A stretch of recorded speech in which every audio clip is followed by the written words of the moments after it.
Breaking news from City Hall. After a long year, tonight an agreement has been reached into Cincinnati's pension plan. And this has been an issue for the city all year, and now the agreement has been reached in just the last hour. Evan Millward is live downtown now. And Evan, what can you tell us?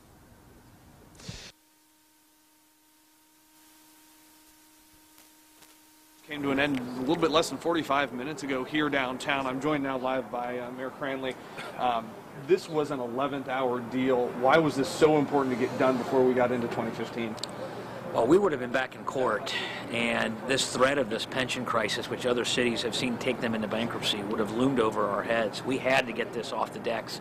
I'm proud to say that all parties, retirees, active workers, the city, we all made significant compromises today to make sure that this pension is properly funded for the long term, and that is going to create financial stability for this great city and really create freedom for us on a going forward basis. A lot of retirees hear compromise and they go, okay, what do I have to give up? So we'll start with them. What do they have to cut?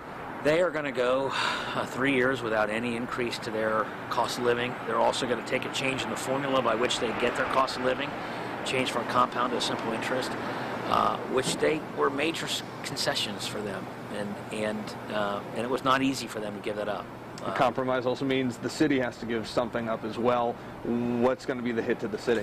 The city is going to increase its contribution on an annual basis for the next 30 years, making sure it's properly funded. In addition, over the next 15 months, the city is going to be able to transfer $236 million into the fund to buy down the liability in the short term, which will give us the ability to grow out of it in a way that will get us 100% funded soon. You know, obviously cuts on both sides, but you mentioned earlier this is critical. You know, we took a rating hit on it. Well, yeah, but right before I was elected, the city had its credit downgraded for the first time in a generation, and the pension was the #1 reason.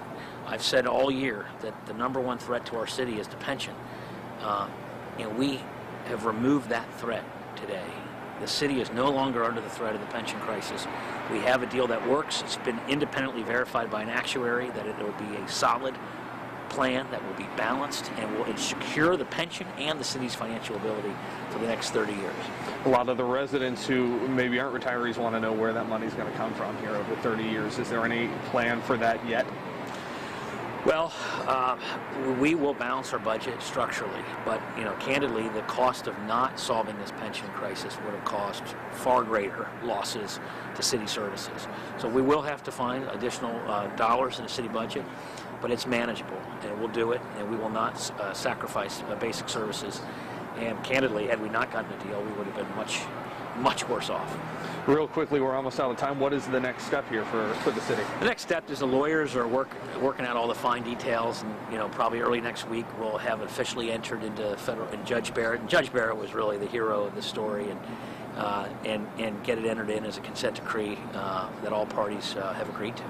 All right, Mayor John Cranley, thank you so much for talking with us here live. I appreciate it. There you heard it, pension deal reached for the city of Cincinnati. A lot more on a story that has been developing over the last hour. We'll have more on WCPO.com and starting at 4:30 on Good Morning Tri-State. Until then, we're live downtown. I'm Evan Millward, 9 on your side.